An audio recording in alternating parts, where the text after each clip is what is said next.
Salut les Kill Teamers, c'est Joker et vous êtes sur la chaîne Kill Team France. Aujourd'hui on répond à une demande de la communauté, apprendre à jouer à Kill Team.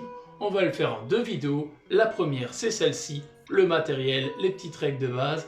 Et dans un second temps, on fera une vidéo rapport de bataille complète avec l'ami Seb, où on rentrera dans les petits tricks et les choses comme ça.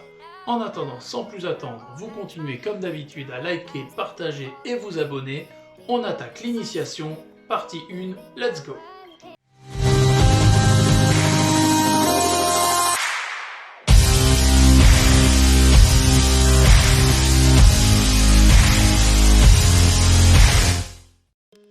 Pour jouer à Kill Team, il vous faut déjà un support. Une table, ce sera déjà un bon début. Ensuite, il vous faut un terrain aux tailles de Kill Team, c'est-à-dire 30 pouces par 22. Après ça, il vous faut des figurines pour jouer vos Kill Team, dans ce cas-là des Drukhari et des Necrons. Il vous faudra également quelques décors, un mètre, ruban ou réglette,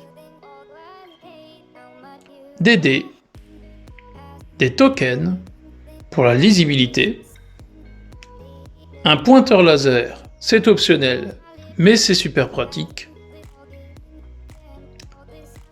des petits cercles qu'on met au socle des figurines pour distinguer les spécialistes leaders des autres. Dans notre exemple, nous n'en aurons pas besoin. Et enfin, il vous faut au moins le livre de règles de base. Vous pouvez y ajouter le livre Elite si vous l'avez. Et enfin, le Kill Team Manual 2019 afin d'avoir les coups en poing à jour. Les deux derniers livres sont uniquement optionnels. Le livre de base suffira amplement pour commencer à jouer vos parties. Comment se déroule une partie ? Une partie elle se compose de plusieurs rounds. Un round se décompose en plusieurs phases. Et une phase comporte une suite ordonnée d'actions appelée séquence que les joueurs vont effectuer à chaque tour. Durant un round complet, il y aura la phase d'initiative, la phase de mouvement, qui sera la seule où vous déplacerez l'intégralité de votre kill team, le reste du jeu se fera en alternatif. Ensuite vous aurez la phase psychique, la phase de tir, la phase de combat, et enfin la phase de morale. Quand vous avez fini l'intégralité de ces différentes phases, vous êtes à la fin de votre tour, vous comptez les points et un nouveau tour commence après. Passons premièrement en revue la fiche technique d'une figurine. Dans ce cas-là, un Kabbalite Warrior. Qu'est-ce qu'on peut voir sur la fiche technique de cette figurine ? Tout d'abord le nom, ensuite M pour mouvement, c'est-à-dire la distance que peut parcourir une figurine sur un mouvement normal. Le CC pour la capacité de combat qu'on utilisera comme son nom l'indique à la phase de combat. L'ACT pour la capacité de tir. Le F pour la force de la figurine. Le E pour son endurance.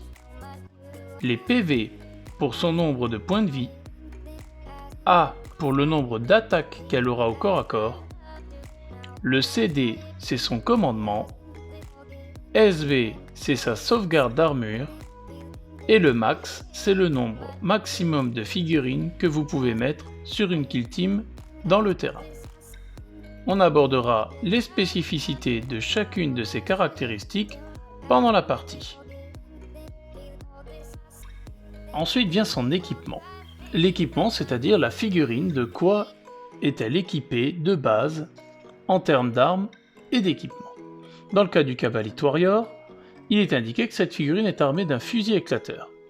C'est-à-dire que lorsque je vais composer ma fiche d'armée, je vais regarder sur mon tableau combien coûte un Kabbalite Warrior de base, on peut voir qu'il coûte 7 points, et ensuite je vais regarder combien coûte un fusil éclateur, il coûte 0 points. Je vais donc savoir que mon Kabbalite Warrior coûtera 7 points.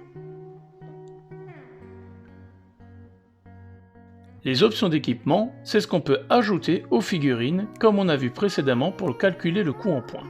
Par exemple, un Kabbalite Gunner de votre kill team peut remplacer son fusil éclateur par un canon éclateur ou une lance de ténèbres.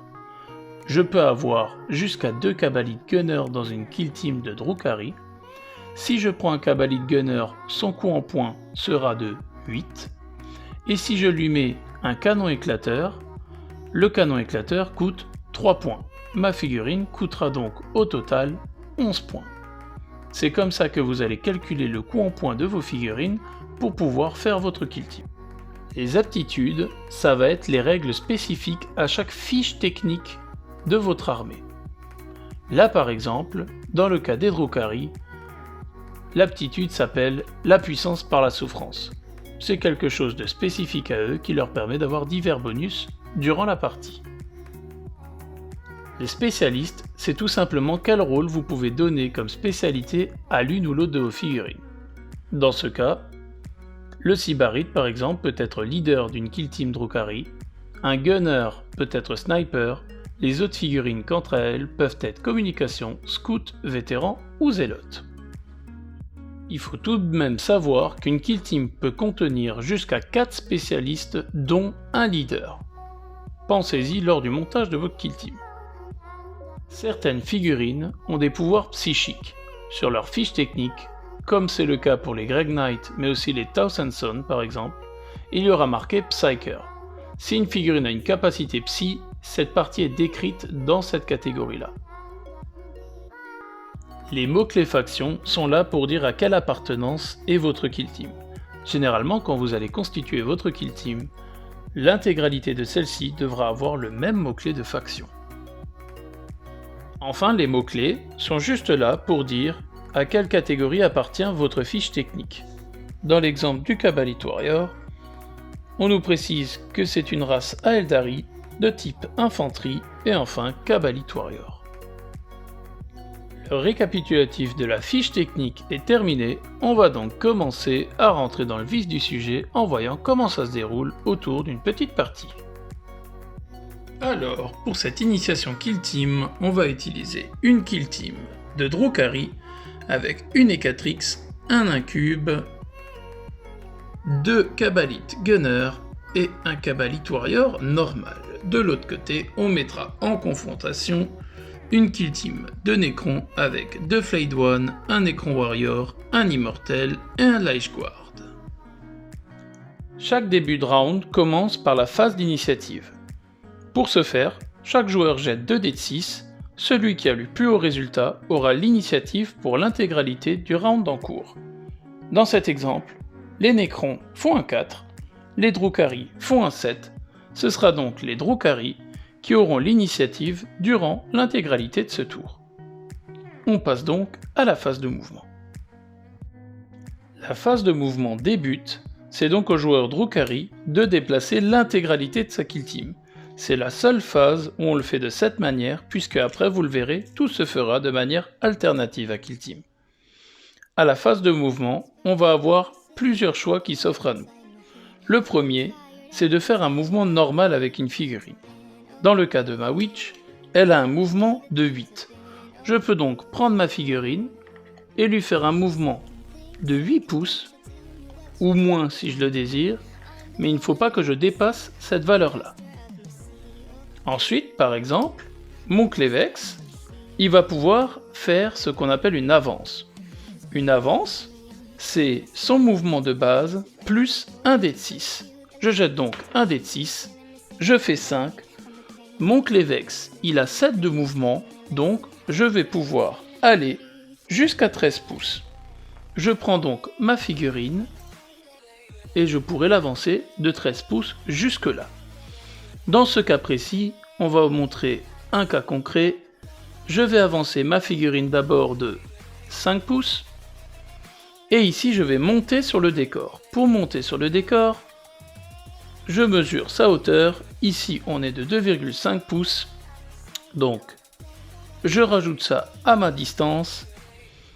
Je continue mon mouvement puisqu'il me reste encore un peu de réserve. Et je vais décider de l'arrêter là. Ce qui est important, c'est de mettre des tokens pour savoir qu'est-ce que vos figurines ont fait. Dans le cas du Clevex, il a fait une advance. Je lui mets donc un token d'advance pour savoir où il en est. Dans le cas de mon Ecatrix, je lui mets un pion pour dire qu'elle a fait un mouvement, comme ça je sais où elle en est. on va arriver au troisième point.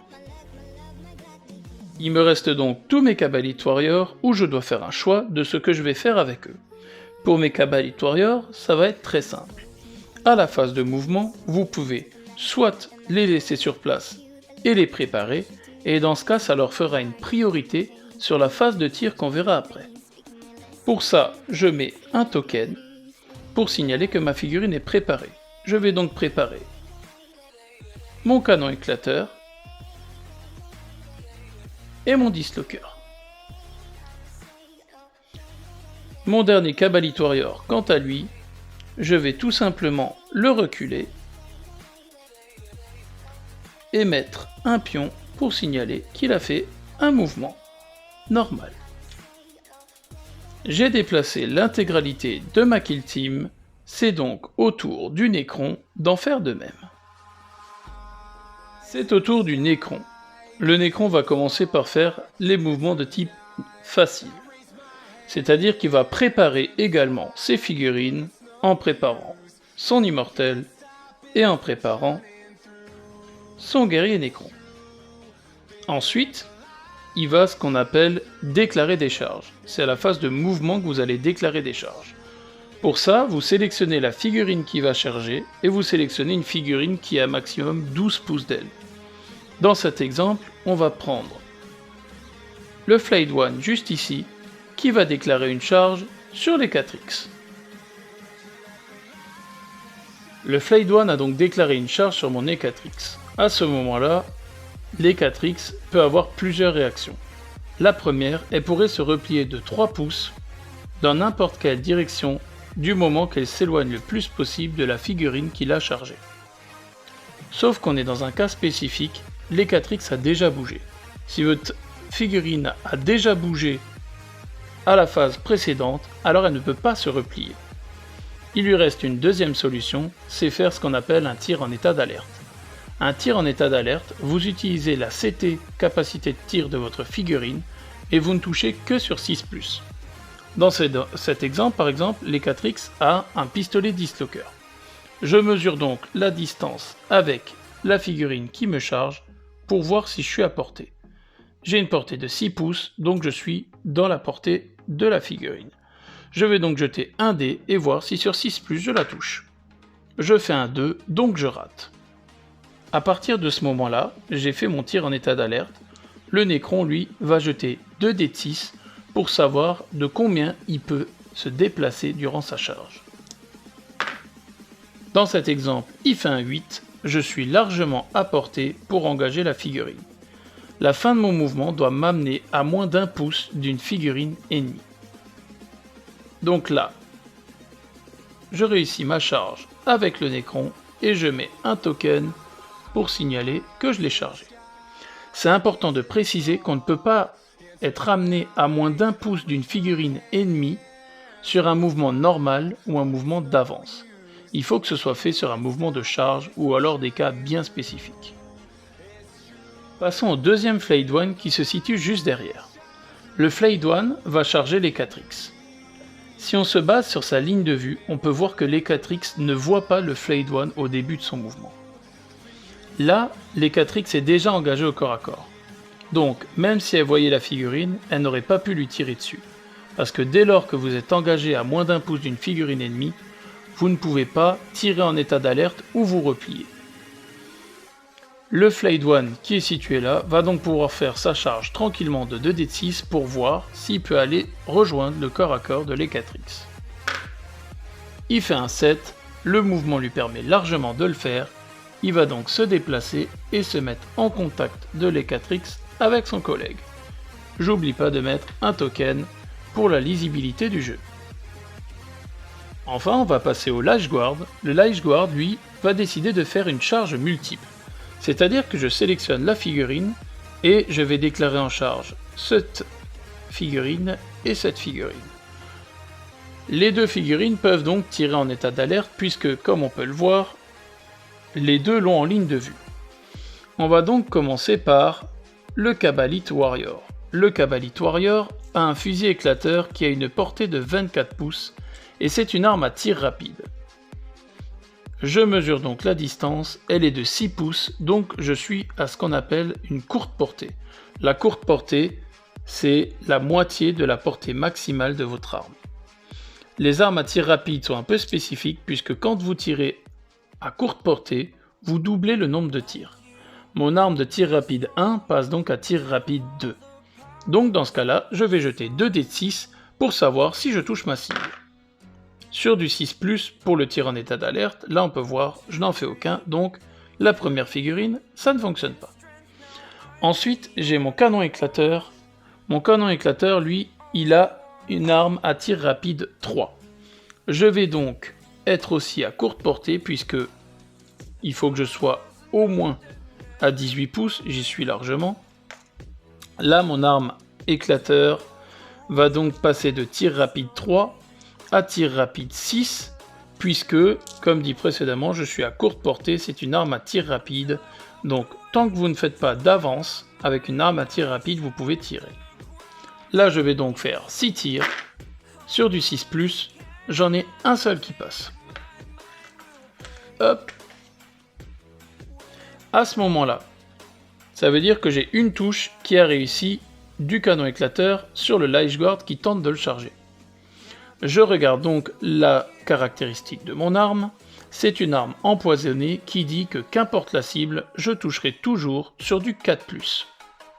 Je jette donc mon dé pour savoir si je le blesse. Je fais un 5, donc j'arrive à blesser le Lich Guard. Je regarde donc la sauvegarde de ma figurine. Mon Lich Guard a une sauvegarde de 3+. Je vais donc lancer un dé, parce que j'ai eu que un dégât qui est passé, pour savoir si je réussis à sauvegarder la blessure. Je fais un 3, donc le Lich Guard réussit à tanker, comme on dit, sa sauvegarde. Les deux figurines ont donc tiré, c'est au tour du Lich Guard de voir s'il peut enfin faire son mouvement de charge. Pour mon mouvement de charge, c'est comme dans le cas précédent avec les Flayed One, je jette 2 dés de 6 pour savoir si je réussis à charger mes cibles ou pas. Je mesure au préalable la distance, on peut voir que la première figurine est à 5 pouces et que la deuxième figurine est à 7 pouces.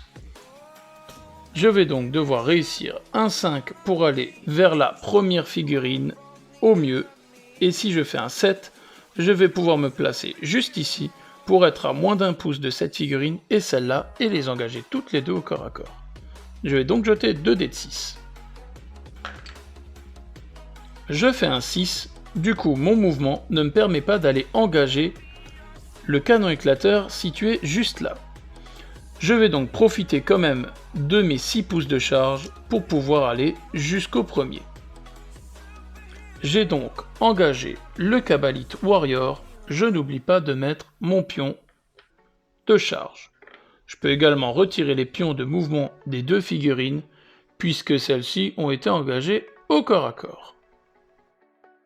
C'est important de préciser que si mon Lich Guard n'avait pas réussi sa charge, vous avez deux solutions différentes. Première solution, vous laissez votre figurine sur place. Deuxième solution, vous parcourez la distance maximale en ligne droite vers une des cibles de votre charge. Vous ne pouvez pas décider par exemple si vous avez une charge ratée à 8 de vous déplacer de 5 pouces. Il faudra vous déplacer soit de 8 pouces, soit rester sur place.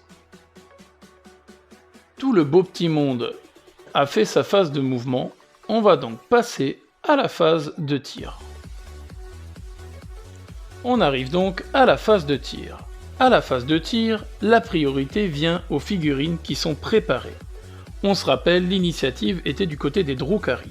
Donc, je vais d'abord tirer avec une première figurine préparée, puis ce sera à mon adversaire de tirer avec une première figurine préparée, et ainsi de suite de manière alternative jusqu'à que toutes les figurines qui sont préparées ont fait leur phase de tir. On commence donc du côté Drukhari, où je vais sélectionner le canon éclateur pour tirer. Mon canon éclateur va donc tirer. Pour ça, il faut que je choisisse les cibles. Dans ce cas précis, je vais vouloir tirer sur l'immortel juste ici. Il faut savoir qu'à Kill Team, on peut splitter les tirs. C'est-à-dire si vous en avez plusieurs des tirs avec une figurine, vous pouvez cibler une figurine et les figurines à 2 pouces autour d'elle pour diviser vos tirs. On se rappelle, comme lors de la phase où le Light Guard m'a chargé, j'ai une arme à tir rapide 3 qui passe à tir rapide 6 à courte portée. Je vais donc ce qu'on appelle splitter les tirs en mettant 3 tirs sur l'immortel et 3 tirs sur le guerrier Nécron. J'ai déclaré mes tirs, maintenant je vais regarder si j'ai des malus ou pas qui vont s'appliquer. Une figurine peut avoir différents malus. Premier malus, si on tire à plus de la moitié de la portée de notre arme, on a un malus de -1 à notre capacité de tir pour le fait d'être à longue portée. Un autre malus qui peut s'appliquer, c'est le masqué, et à Kill Team vous l'aurez souvent. Le masqué, c'est tout simplement quand vous vous mettez du meilleur point de vue du corps de votre figurine, et que vous tracez une ligne de vue sur la figurine sur laquelle vous tirez, si la moindre partie de son corps est masquée, du coup, comme on peut le voir sur la ligne de tir là, si la figurine elle est masquée, il y aura donc un malus de -1 pour la toucher. On aura d'autres modificateurs qui s'appliqueront aussi, je vous invite pour ça à regarder le tableau en question. Dans cette situation, on a donc 3 tirs sur l'immortel. Je suis à courte portée, mais ma figurine est masquée. Je vais donc avoir un malus de -1. Ma capacité de tir de 3+, passera donc à 4+. Je réussis mes 3 touches. Étant Drukhari avec les armes empoisonnées, je blesse mon adversaire sur du 4+. Je jette mes 3 dés pour savoir si je le blesse. J'en rate 2. Et j'en ai un qui passe. J'ai donc touché et blessé ma cible. L'immortel en question a une sauvegarde de 3+. Je n'ai pas de PA sur mon canon éclateur, on le verra tout à l'heure sur le tir de reprise. J'ai donc mon immortel qui va avoir une sauvegarde à 3+. Je lance mon dé, je fais un 3, je réussis donc la sauvegarde de l'immortel. Mon Cabalite a encore 3 tirs à mettre sur le guerrier Nécron. Pareil, sur du 4+, j'en ai un seul qui passe. C'est de l'empoisonner 4+, ça rate. Du coup, mon canon éclateur a fini de tirer. Pour ça, j'enlève le token préparé et je lui mets un token pour dire qu'il a tiré. On va passer du coup en mode alternatif, c'est donc au Nécron de choisir une première figurine pour tirer. On va sélectionner l'immortel pour faire ses tirs. Je vais choisir de tirer revanche sur le canon éclateur. Mon immortel est équipé d'un éclateur Gauss. C'est une arme de tir rapide 1 qui tire à 24 pouces. Si je regarde la distance, je suis donc à courte portée. Mon arme de tir rapide 1 passe donc à tir rapide 2. Mon immortel a une capacité de tir de 3+. Mais comme avant, sur la ligne de vue, j'ai un malus car la figurine que je cible est masquée du point de vue de mon tireur. J'ai donc 2 tirs à 3+, qui passeront à 4+, pour le fait d'être masqué. Je réussis mes 2 touches. À ce moment-là, je regarde la force de mon arme et je la compare à l'endurance de mon adversaire. La force de mon éclateur Gauss est de 5. L'endurance de mon adversaire est de 3. On va donc regarder sur le tableau la force et l'endurance. Ma force étant de 5, l'endurance du Cabalite Warrior de 3, je vais donc le blesser sur du 3+, car la force est simplement supérieure à l'endurance de la cible. Je jette donc mes 2 dés, je fais un 2 et un 3, donc celui-ci il rate. J'ai donc réussi à le blesser.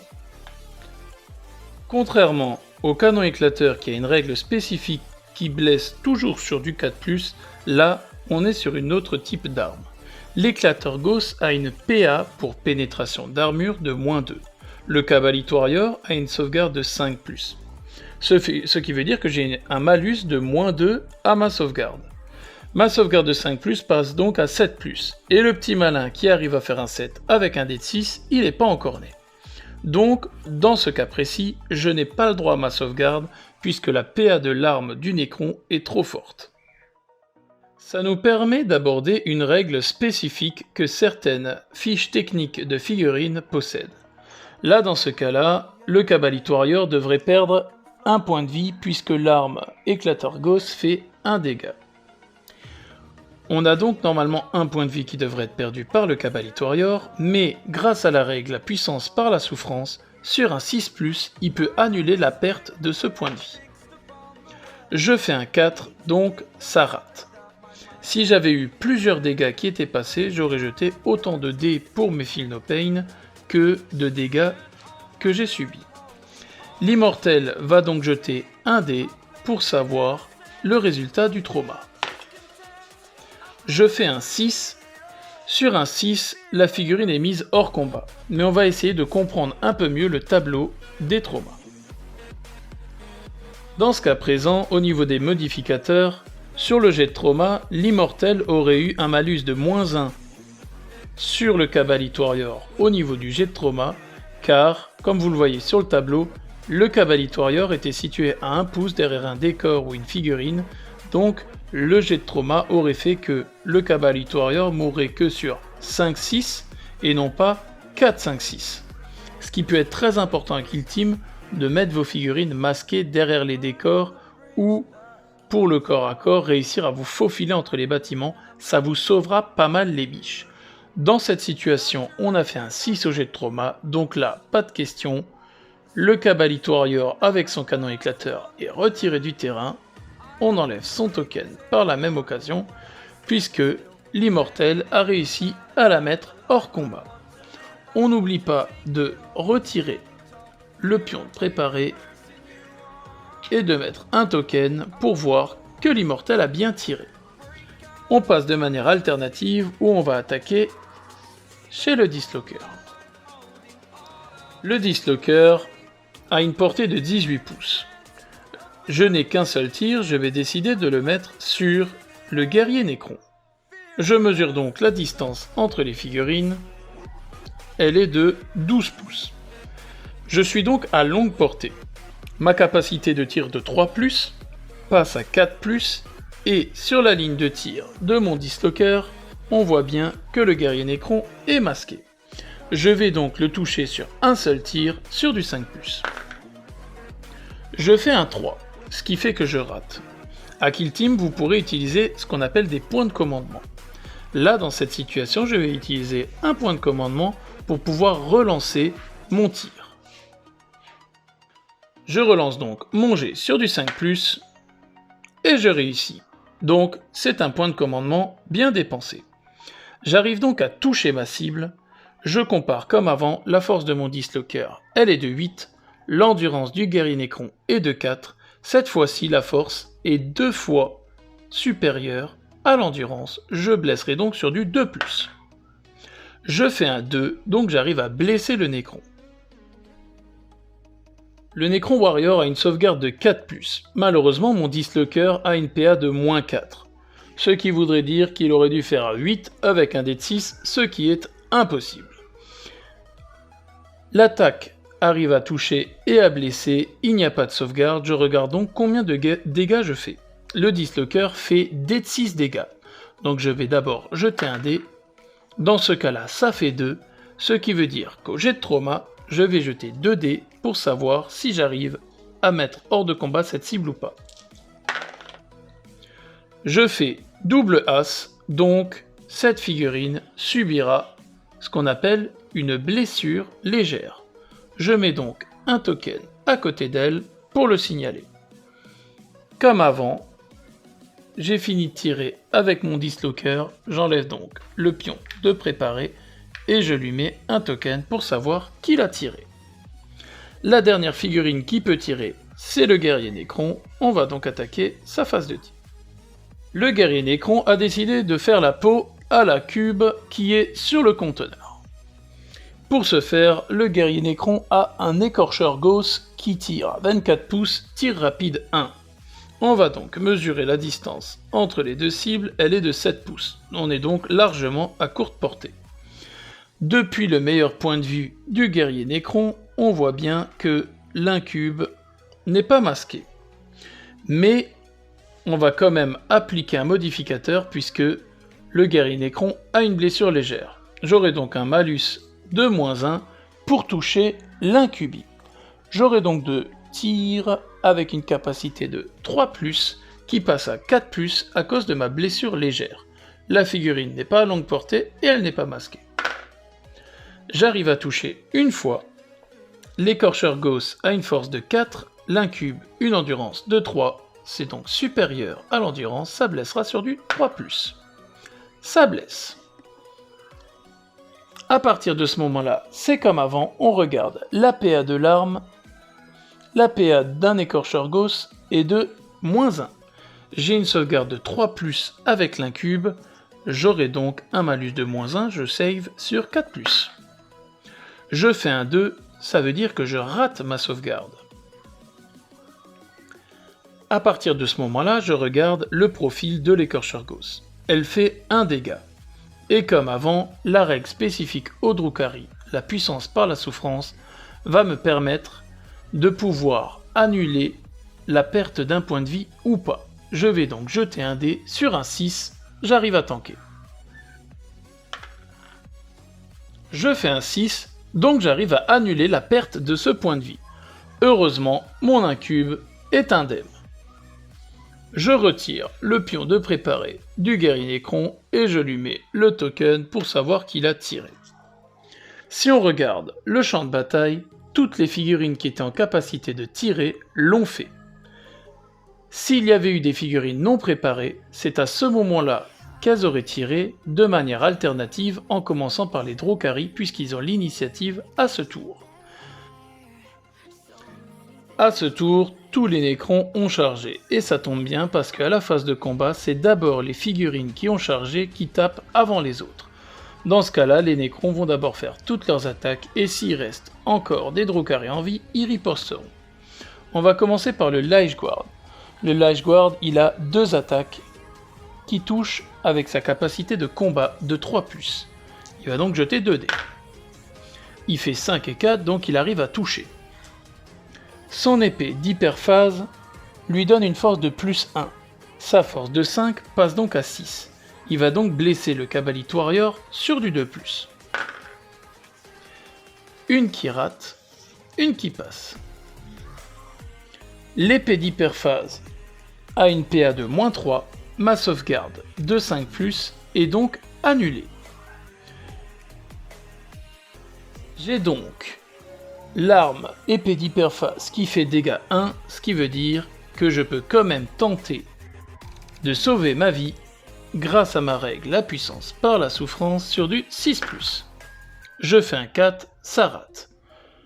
Le Lich Guard va donc jeter un dé pour le trauma pour savoir si je meurs. Sur 1, 2, 3, blessure légère, 4, 5, 6, au cimetière. Je fais un 3, donc cette figurine devrait avoir une blessure légère. On va claquer un point de commandement pour relancer un G, comme on l'a fait avec les Drukhari avant.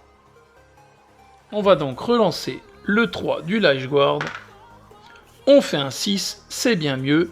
On arrive donc à mettre hors de combat le Cabalite Warrior ici. Une fois que j'ai mis la figurine hors combat, je peux décider de me rapprocher de 3 pouces de la figurine ennemie la plus proche ou de rester sur place. Dans cette situation, je vais décider, la plus proche c'est les 4X, je vais décider de me rapprocher d'elle. En me rapprochant d'elle, je m'expose à un risque puisque au moment d'activer mon E4X, si elle est encore en vie, je pourrais décider de frapper également le Lich Guard qui vient de se mettre en contact avec moi lors de mon corps à corps. Passons au Flayed One. On va d'abord avec le premier effectuer nos attaques sur la Witch. Le Flayed One, il possède 3 attaques avec une capacité de combat de 3+. Je fais 2 touches. Ensuite, je compare la force de l'arme que j'utilise, c'est-à-dire des griffes d'épaisseur, c'est force utile. Donc j'ai une force de 4 contre une endurance de 3. Je blesserai donc sur du 3+. La capacité des griffes de dépeceur, c'est que je peux relancer les jets de blessure ratés pour cette arme. Dans ce cas-là, ce ne sera pas utile, je réussis à blesser 2 fois. C'est donc au tour de mon Ecatrix d'essayer de faire ses sauvegardes. Les Witch, grâce à la capacité esquive, ont une sauvegarde qu'on appelle invulnérable de 4+. Une sauvegarde invulnérable ne prend pas en compte les PA d'une arme. C'est-à-dire que si mon adversaire avait eu une PA de -3, avec mon invulnérable, j'aurais simplement appliqué le résultat qu'on m'indique. Dans ce cas-là, c'est une invulnérable à 4+, j'essaye donc de tanker les 2 blessures. Je fais double as, donc j'échoue lamentablement à mes sauvegardes. Chaque dégât fait un point de vue en moins, je vais donc faire mes Feel No Pain en commençant par la première attaque sur un 6+, je l'annule. Je fais un 6, donc premier point de vie sauvegardé. Mais mon adversaire avait passé 2 blessures, donc je jette mon deuxième dé sur un 6. Je fais un 4, je rate. Il y a donc un dégât qui est passé de la part du Flayed One. Il va donc jeter un dé pour savoir quel est le résultat du jet de trauma. Pareil, 1, 2, 3, blessure légère, 4, 5, 6, hors combat. Il fait un 4, les 4x est donc mise hors de combat. Pareil, le guerrier Nécron, le Flayed One, peut faire soit un mouvement de 3 pouces vers la figurine la plus proche, soit rester sur place. Je vais décider de rester sur place. On voit donc que mon deuxième Flayed One n'a pas pu taper. Eh bien tant pis, il n'y a plus de cible éligible, je ne peux donc pas taper sur d'autres adversaires. Quand on regarde le développé de la carte, nous avons fini la phase de combat, on peut regarder la phase de morale. Pour la phase de morale, dans le cas des Drukhari, j'ai perdu plus de la moitié de ma kill team. Je vais donc devoir faire un test de morale pour eux, en prenant le meilleur commandement de ma kill team parmi les figurines qui sont sur le terrain. Dans ce cas-là, c'est mon Clevex qui a un commandement de 9. Je vais donc faire un test de morale, il faut que je fasse 9 ou moins pour le réussir. Je fais 8, donc le test est réussi. Si j'avais raté ce test, on aurait dit que la kill team est démoralisée et j'aurais eu des malus pour le reste de la partie. Il nous reste néanmoins le guerrier Nécron qui lui a une blessure légère. On doit faire un test de sang-froid pour chaque figurine qui a une blessure légère et appliquer des modificateurs. +1 pour chaque figurine qui est secouée ou hors de combat, et -1 pour chaque figurine amie qui n'est pas secouée à 2 pouces de la cible. Dans le cas du guerrier Nécron, pas de panique, ils ont tous un commandement de 10, donc le test de sang-froid s'effectue avec un dé de 6, il ne peut donc pas le rater. Voilà pour le récap de la phase de morale, et on arrive donc à la fin de ce tour explicatif. On arrive à la fin de cette première vidéo concernant l'initiation à Kill Team. On espère qu'elle vous plaira. Si vous avez des questions ou quoi que ce soit, vous les postez en commentaire de la chaîne ou sur le groupe Facebook Kill Team France. En attendant, on vous tournera un rapport de bataille avec Seb pour vous montrer et rentrer un peu plus dans le détail lors d'une partie complète. On espère que ça vous plaira comme d'habitude. Abonnez-vous, partagez, commentez et n'hésitez pas aussi à rejoindre la campagne Constantia qui se déroule en ce moment même. On vous dit comme d'habitude, à plus les Kill Teamers.